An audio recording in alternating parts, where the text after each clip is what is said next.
ನಾವು ಕೆಲಸ ಮಾಡ್ಕೊಂತ ಹೋಗ್ಬೇಕು. ಒಂದು ನದಿ ಹರಿತಿರ್ತೈತಿ, ನದಿ ಹರಿಯುವಾಗ ಒಬ್ಬರು ಬಾಯಾಗ ಹಾಕೊಂಡು ಉಗುಳದವ್ರು ಅದಾರ, ಕೈಯಾಗ ತಗೊಂಡು ಅರ್ಗ್ಯ ಬಿಟ್ಟವ್ರು ಅದಾರ. ಇವ್ರ ಅರ್ಗ್ಯ ಬಿಟ್ಟಾರ, ನನಗ್ ಹೊಗಳಾರ ಅಂತ ತಿಳ್ಕೊಂಡು ನದಿ ಉಕ್ಕಿಲ್ಲ ಸೊಕ್ಕಿಲ್ಲ. ಏನ್ ಇವ್ರು ಬಾಯಾಗ ಹಾಕೊಂಡು ಉಗಳಾರ ಅಂತ ತಿಳ್ಕೊಂಡು ಬತ್ತಿಲ್ಲ ಅತ್ತಿಲ್ಲ, ಸುಮ್ಮನೆ ಹರಿದು ಸಮುದ್ರ ಹೆಂಗ್ ಸೇರ್ತೈತೆಲ್ಲ ಹಂಗ ಮನುಷ್ಯ ನದಿಯಂತೆ ಬದುಕಬೇಕು. ಇದು ಅಮೃತತ್ವದ ಜೀವನ. ಜೀವನ ಅಂದ ಮೇಲೆ ಸ್ವಲ್ಪ ಹೆಚ್ಚು ಕಡಿಮೆ ಸುಖ ದುಃಖ ಕಷ್ಟಗಳು ಮಾನ ಅಪಮಾನಗಳು ಬರ್ತಿರ್ತಾವ್, ಬರುದಿಲ್ಲೇನು ಹೇಳಿ, ಎಲ್ಲವೂ ಬರ್ತವೆ. ಇದ್ರ ಮಧ್ಯದೊಳಗೊಂದು ಅಮೃತದ ಜೀವನವನ್ನು ಕಟ್ಟುವುದು. ಮನುಷ್ಯ ಕೆಲಸ ಮಾಡ್ಕೊಂತ ಹೋಗ್ಬೇಕು. ಒಬ್ರು ಕ್ಲೆಮೆಂಟ್ ಅಂತಿದ್ರು, ಕ್ಲೆಮೆಂಟ್ ಯುರೋಪ್ ದೇಶದೊಳಗೆ. ಕ್ಲೆಮೆಂಟ್ ಏನ್ ಮಾಡ್ತಿದ್ದ ಅಂದ್ರ, ಒಂದು ಮಕ್ಕಳಿಗೆ, ಬಡವ್ರ ಮಕ್ಕಳಿಗೆ ಸಾಲಿ ಕಟ್ತಿದ್ದ.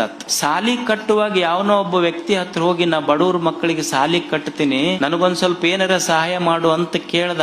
ಕೇಳಿದ ತಕ್ಷಣ ಆ ಶ್ರೀಮಂತ ವ್ಯಕ್ತಿ ಇವ್ರ ಮಕ್ಕಕ್ಕೆ ಉಗುಳದ ತಕ್ಷಣ ಕ್ಲೆಮೆಂಟ್ ಕೈಯಾಗೆ ತನ್ನ ಕಿಶಾದಿಗಿನ ಖರ್ಚಿಪ್ ತಗೊಂಡು ಒರೆಸ್ಕೊಂಡು ಹೇಳದ್ನಂತ, ಉಗುಳಿದ್ದು ನನಗಾತು, ಮಕ್ಕಳ ಸಲುವಾಗಿ ಒಂದ್ ಸ್ವಲ್ಪ ಏನ್ರ ಕೊಡು, ಸಾಲಿ ಕಟ್ಟಬೇಕಾಗೈತ್ ನಂತ. ಇದು ಅಮೃತತ್ವದ ಜೀವನ. ಇದು ಅಂದ್ರೆ ಸೋಲುಗಳ ಮಧ್ಯೆ, ಅಪಮಾನಗಳ ಮಧ್ಯೆ, ನೋವುಗಳ ಮಧ್ಯೆ ಒಂದು ಜೀವನ ಕಟ್ಟುವುದಷ್ಟೇ. ಬರುವುದಿಲ್ಲೇನು, ಅಪಮಾನಗಳು ಬರ್ತಾವ, ನಿಂದೆಯ ಮಾತುಗಳು ಬರ್ತಾವ, ಸಹಿಸ್ಕೋಬೇಕಾಗ್ತದ ಜೀವನದಲ್ಲಿ. ಈಗ ಬರೋದು ಕಲ್ಲು ಹೊಡಿತಾರೆ. ಎದಕ್ ಕಲ್ಲು ಒಗಿತಾರೆ? ಜಾಲಿ ಗಿಡಕ್ಕೆ ಯಾರ ಕಲ್ಲು ಒಗದಾರ?